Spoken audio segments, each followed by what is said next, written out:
Boa tarde, amigo. Nós recebemos com muito prazer a doutora Eveline Catão, que é multimédica, né?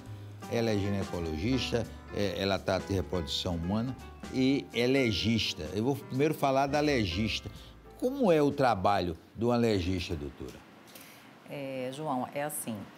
Na verdade, para ser legista, você tem que fazer um concurso da Polícia Civil, né? Muitos não sabem, acham que é uma especialidade da medicina, mas, na verdade, qualquer médico pode fazer o concurso e ele se torna um médico legista.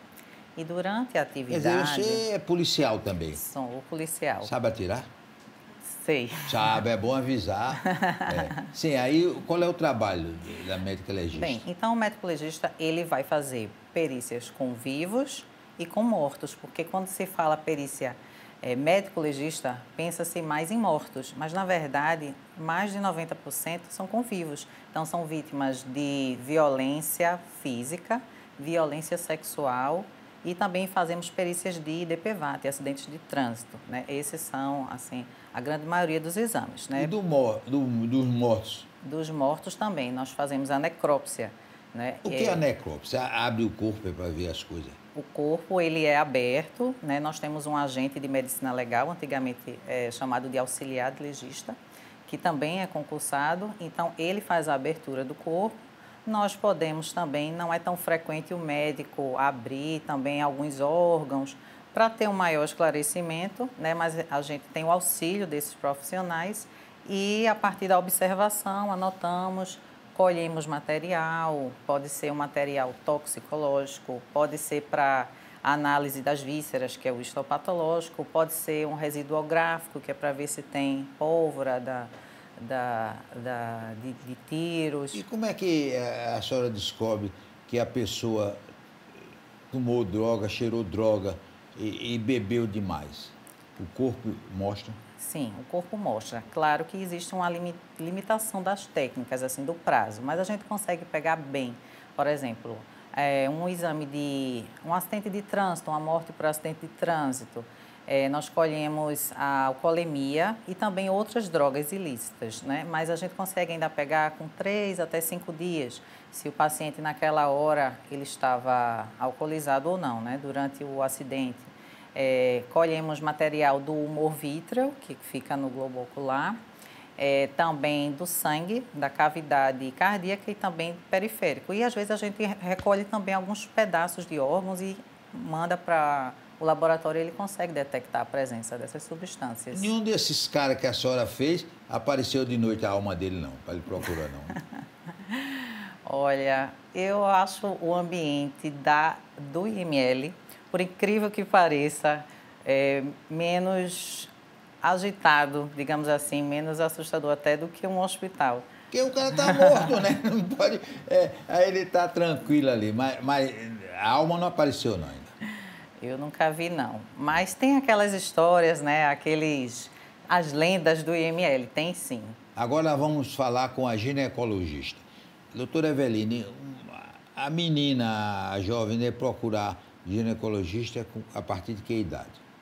Olha, não existe uma idade fixa, tá?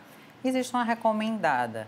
Por exemplo, a menina, quando ela já está perto da menstruação, que começa aqueles caracteres secundários, a mama desenvolvendo, o pelinho aparecendo, o pubiano, então a mãe já deveria levar a ginecologista, tá? Eu sei que ela está sendo acompanhada por uma pediatra, mas o ideal é que ela passe agora para os cuidados da ginecologia, porque ela vai ver se está desenvolvendo bem, se está no período correto, porque pode acontecer, por exemplo, o que a gente chama de puberdade precoce, que ela menstrua muito cedo. Dos 9 aos 15 anos a gente considera normal. Então tem menininha que já está com pelinho, com 5, 6 anos e a gente não quer que isso aconteça, principalmente por causa da estatura dela, né? Então, a mãe, quando ela perceber alguma característica que a gente diz de mulher secundária, já deve levar. Algumas pessoas perguntam, mas você atende bebê, atende criança? Eu atendo também, por mais que a pediatra acompanhe, mas às vezes tem queixa de corrimento, às vezes ela não sabe se é um abuso sexual, se é alguma doença sexualmente transmissível. Então, a gente faz esse exame, né? Porque, afinal das contas, é o aparelho genital feminino. Então, No geral, a ginecologista ela trabalha com aquela idadezinha reprodutiva, que é desde a menstruação até o principal, né? Até a menopausa, mas a gente continua também pós-menopausa. O ginecologista é a clínica, né, da mulher. Doutora, o sexo precoce é perigoso? A relação criança sexual. que tem relação sexual muito nova. Sim. Primeiro, pela própria imaturidade do desenvolvimento mental, né? Ela não vai entender que ela tem risco de pegar doenças, ela não entende as consequências de uma gravidez muito precoce, porque o corpo dela ainda não está preparado. O útero é tão arriscado quanto uma gestação tardia, é considerado alto risco, inclusive alto risco até para desenvolvimento de doenças para o bebê. Desenvolve também pressão alta, pré-eclâmpsia, maior risco de parto prematuro e morte materna também, porque essa criança ela não está preparada, o organismo. O ideal é que se engravide alguns anos após a primeira menstruação. Doutora, o que é o ímen? O ímen é uma membrana que ela, no início, ela é bem fininha, depois ela se torna carnosa na entrada da vagina. Que aí é por isso que na parte médico-legal, por exemplo, a gente se baseia no conceito de virgindade, né? Porque virgindade a gente sabe que, na verdade, não é só aquela membrana. Mas, então, o ímen, ele protege aquela entrada da vagina. E aí considera-se que quando ela está inteira, a menina ainda não teve relação sexual, a gente chama de virgem, né? Mas se você for ampliar o conceito de virgindade, existem outras modalidades de sexo e também algumas que até foram estupradas não têm a membrana e a gente diz assim, é virgem porque ela não teve por vontade, né? Teve forçado. Mas tem os cirurgiões que recuperam o ímen, tem isso? Pode? Existe uma reconstituição do ímen, né? Mas isso é uma coisa assim, estética, no exterior é até mais comum, algumas fazem por vaidade, por novo relacionamento. Para enrolar, né? O novo, né? Pois é, porque é uma pessoa que já tem atividade sexual, né? É algo que, quando é rompido a primeira vez, geralmente causa desconforto, dor, né? Mas talvez para impressionar o parceiro. Olha, tem casos de muitas mulheres reclamem do corrimento. O que é o corrimento? Tem um nome, né? Como é o nome? É corrimento mesmo. É corrimento. O nome é corrimento. Existem os corrimentos que são normais, que a gente diz os fisiológicos. A mulher, ela tem um ciclo menstrual. Então, assim que termina a menstruação, a calcinha geralmente fica limpa, não tem um corrimento. Aí, quando está perto do meio do ciclo, na ovulação, ele fica parecendo uma clarinha de ovo. Aquilo ali é do período fértil, então isso é fisiológico. Quando ela ovula, ele passa a ser branquinho. Então, esses corrimentos, tanto esse clarinho, feito uma lubrificação, uma clara de ovo, e aquele branco pós-ovulação, são normais, não tem odor, não dão coceira, não dão queixas. Agora, existem aqueles corrimentos que realmente são patológicos e a gente deve tratar. Paciente que está com mau cheiro, e o cheiro mais frequente a gente chama que é o cheiro de peixe podre, né? Alguns dizem que está com cheiro de camarão. Corrimento amarelado, esverdeado, é tudo fruto do mar. acinzentado. Ou é peixe ou é camarão. Exatamente. Aí esses chamam a atenção e devem tratar, porque dão incômodo, dão inflamação também no colo do útero e às vezes dentro do próprio útero. Porque esse útero é muito conhecido pelo câncer no útero. O que é o câncer no útero? O que é o útero? Bem, o útero é um órgão, ele parece uma pera, um órgão da mulher, onde ele foi feito para gestar, praticamente para gestar, né? Então, assim, ocorre a descamação, menstruação através dele. Então, que cânceres um útero pode ter?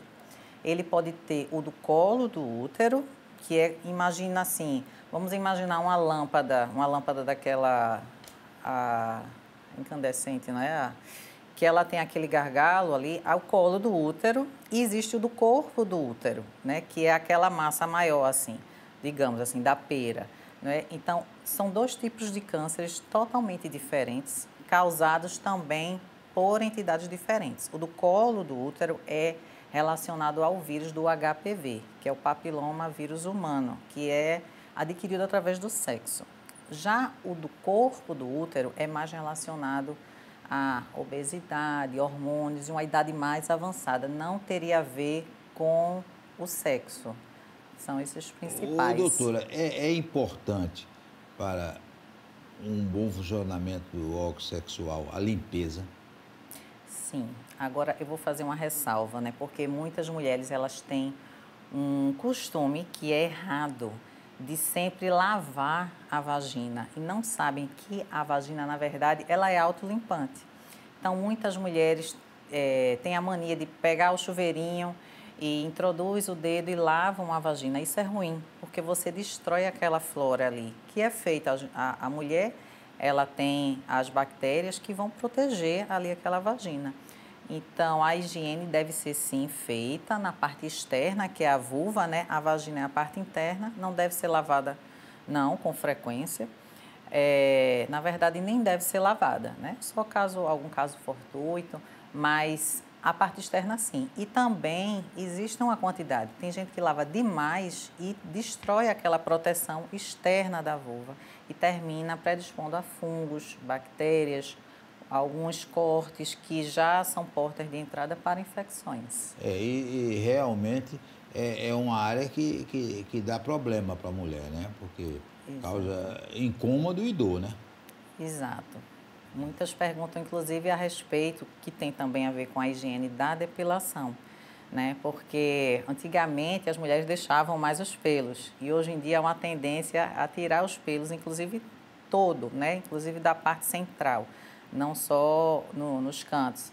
E elas questionam, mas eu vou pegar mais doença.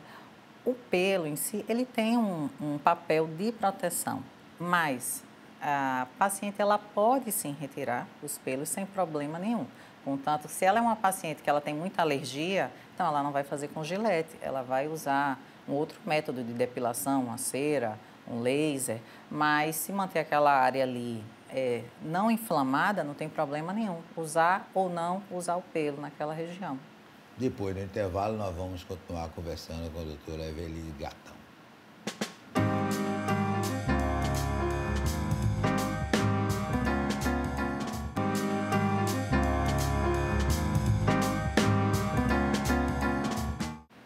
Nós vamos continuar conversando com a doutora Eveline Gatão, que é uma multimédica. Agora nós vamos para a área de reprodução humana. Como é que a senhora entrou nessa área? Bem, reprodução humana é uma área, na verdade, que eu sempre admirei, desde antes até de entrar na ginecologia. Como médica, a gente se forma e aí vai fazer a residência médica, que é a nossa especialização em ginecologia e obstetrícia. Então, desde o primeiro dia eu disse, quando eu entrar, eu quero fazer reprodução humana, que na verdade é uma subespecialidade da ginecologia e obstetrícia. Eu sempre me encantei com essa área de infertilidade e de poder tentar ajudar esses casais a procriarem, né? Pensando na importância do sentimento de você poder ter um filho, de você se satisfazer como maternidade e paternidade, como família. Quem é mais infértil, o homem ou a mulher? Muitos acham que é a mulher, mas na verdade é igual, né? Tanto o homem quanto a mulher, hoje em dia, os estudos mostram que a taxa de infertilidade é semelhante. Então, em torno de 30% a mulher, 30% o homem e o resto causas conjugadas, no caso do homem e da mulher, né? Quando a gente trata infertilidade, a gente trata o casal, a gente não trata um só. Olha, tem muitos casos, né, de mulheres, né, mulheres de sucesso e que querem primeiro brilhar na sua carreira, fazer sucesso e só pensar na maternidade depois dos 40.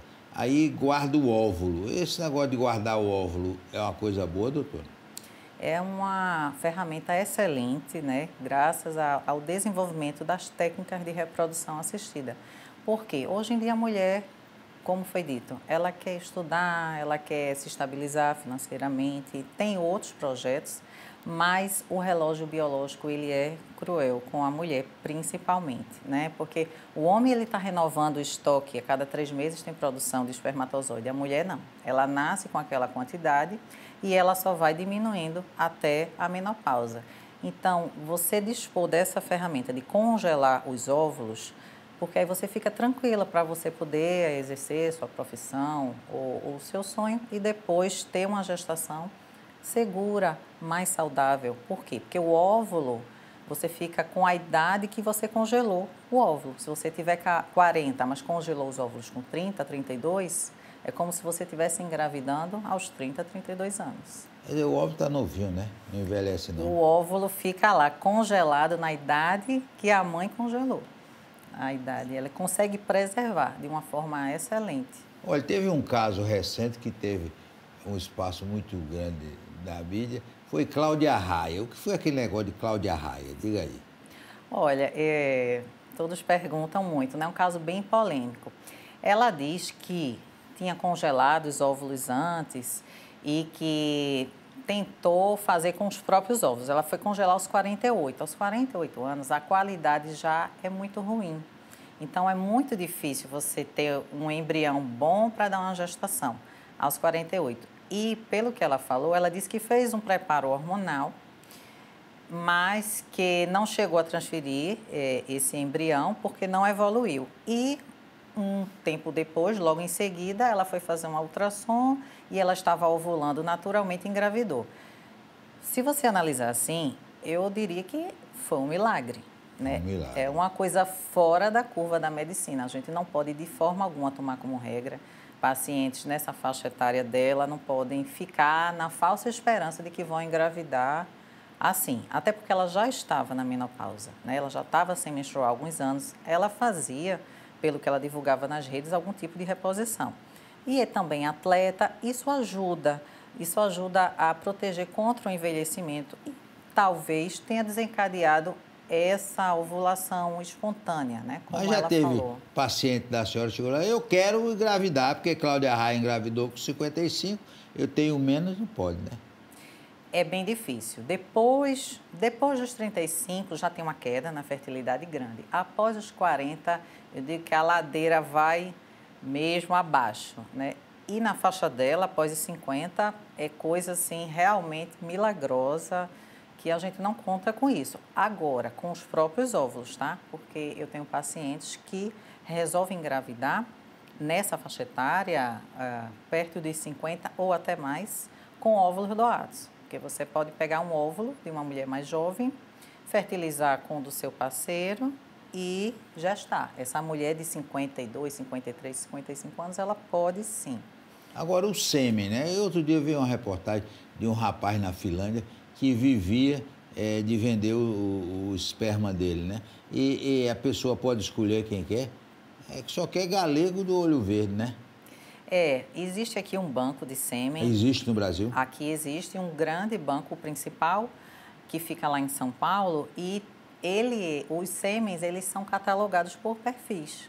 Aqui no Brasil, a gente não tem acesso à foto do doador, nem ao contato. No Brasil, não, mas existem países que você pode até conhecer, ir à casa, conversar com o doador do sêmen. Mas aqui o que é permitido é você ver cor de pele, cabelo, olhos, hobby, profissão, a idade dele. Você tem acesso também a um breve histórico também de doenças pessoais e familiares, para dar uma segurança para quem está adquirindo essa amostra de sêmen. Ô, doutora, uma saia justa, qual é a opinião da senhora sobre barriga de aluguel? Olha, eu acho, aqui no Brasil, a gente chama, na verdade, não é barriga de aluguel, é um termo antigo. A gente chama... Virou novela? Virou. Nome de novela? É um termo que a gente considera até... está em desuso porque não existe um aluguel. No Brasil, não. Em outros países, sim. Você pode pagar para aquela mulher gerar aquele bebê. Mas aqui no Brasil, não. É por puro altruísmo. Então, eu acho uma ferramenta muito boa. Eu acho uma coisa, assim, maravilhosa. Porque se a mulher ela não tem condições, o útero dela não tem condições de gestar. seja por alguma malformação ou porque ela tem alguma alteração no corpo que ela não suporta uma gestação, então ela pode abrir mão de, antigamente só podia parentes ou dela ou do companheiro de até 4º grau, mãe, tia, prima, avó, irmã. Agora, o Conselho Federal de Medicina flexibilizou um pouco e você pode, de repente, chamar uma amiga para gerar aquele seu bebê. Agora, claro, justificando, né? Mas, no geral, a gente pega o parentesco mesmo, até por questões, implicações legais, para não depois querer gerar e ir embora com o bebê. Claro que a senhora já deve ter tido paciente de casais homoafetivos, né? E que querem ter filho. Qual é o caminho que a senhora diz para um casal homoafetivo que quer ter um filho? Olha, quando é homoafetivo feminino, geralmente uma gera, né? Já que a gente tem ali 2 úteros, então o que acontece? Uma vai gerar e a outra doa o óvulo. E aí ela adquire uma amostra do sêmen, de um banco de sêmen, fertiliza e coloca aquele bebezinho, um embrião, no útero da outra, que ela vai gerar mais o óvulo da companheira. Geralmente acontece isso. Às vezes, todo o material é daquela só que vai gerar. Ela pega o óvulo dela com o útero e o sêmen comprado. Agora, no homoafetivo masculino, eles usam mais o útero de substituição, que é a barriga de aluguel, né? Nesse caso, por motivos óbvios. Esse sêmen comprado é caro, é? É o que eles dizem assim, o sêmen, o óvulo, ele não é comprado, né? Aqui no Brasil é proibido venda dos gametas, que são as células, né? O óvulo e o espermatozoide. Porém, eles cobram as taxas de serviço, congelamento, armazenamento, descongelamento, transporte, e termina que isso se torna caro. Para você ter uma ideia, uma amostra de sêmen nacional aqui em torno, varia de 4 a 7 mil reais, dependendo do perfil, né, que se escolha. E evidentemente que de vez em quando a senhora pega umas pacientes que a senhora tem que ser psicóloga, né?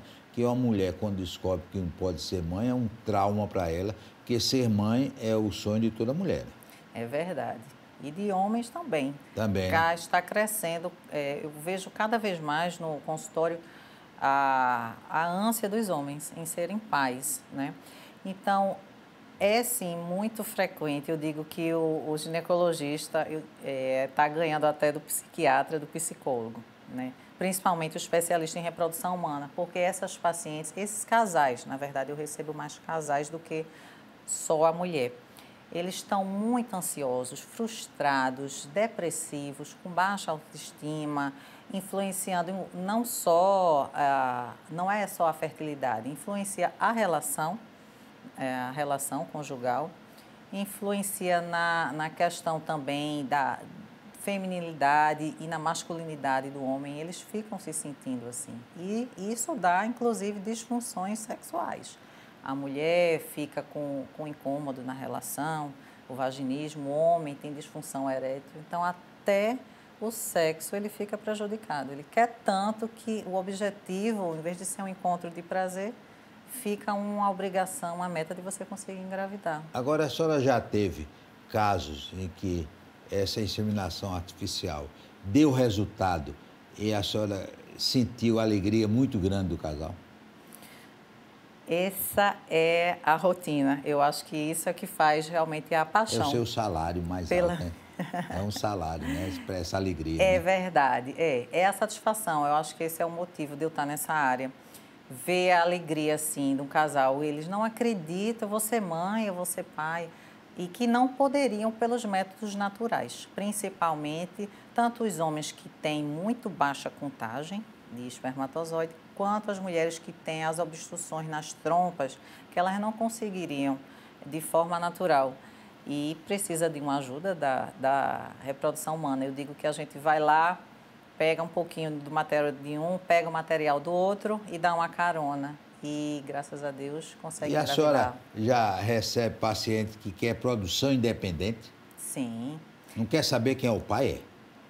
Não, ela quer ser mãe.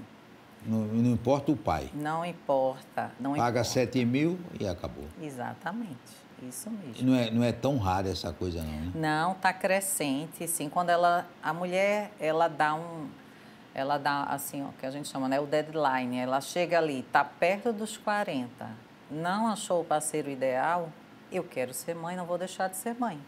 Então, ela programa, agenda, né, compra o sêmen do perfil que mais adequa a ela e procede tanto à inseminação quanto à fertilização in vitro. Nós queremos agradecer a doutora Eveline. Ela deu show, como eu já disse, ela é multimédica, atua em várias áreas e em várias áreas ela faz sucesso. Forte abraço, até amanhã, se Deus quiser.